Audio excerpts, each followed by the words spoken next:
Four scientists. Two white mice, named Mildred and Albert, were among the first furry pioneers to go for a ride into space.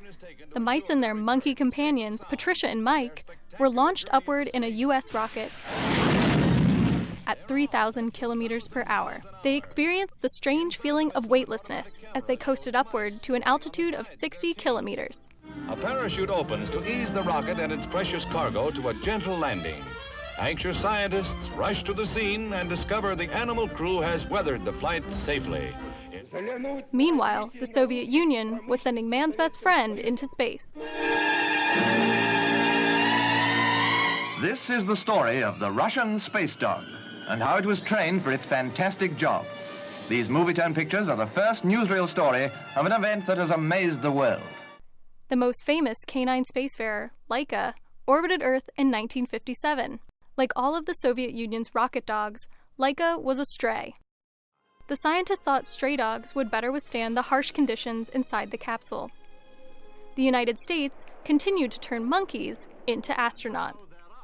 In 1959, Abel and Baker soared to an altitude of nearly 500 kilometers and made it home safe and sound.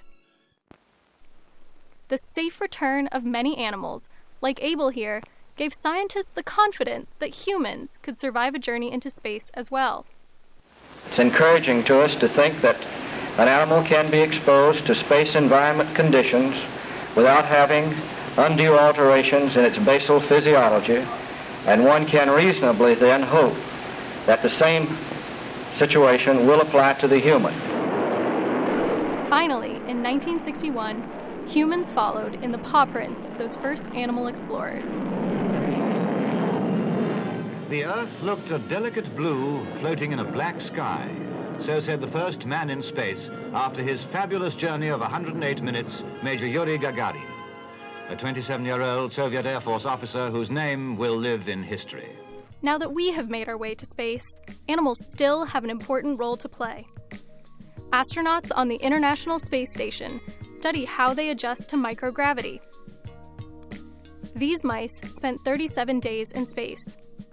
While adapting to their strange habitat, they developed new behaviors like running laps in their cage. Studying animals in space can help us understand how humans might fare while living in Earth orbit, or on the Moon, or Mars, or beyond. Kerry Hensley, VOA News, Washington.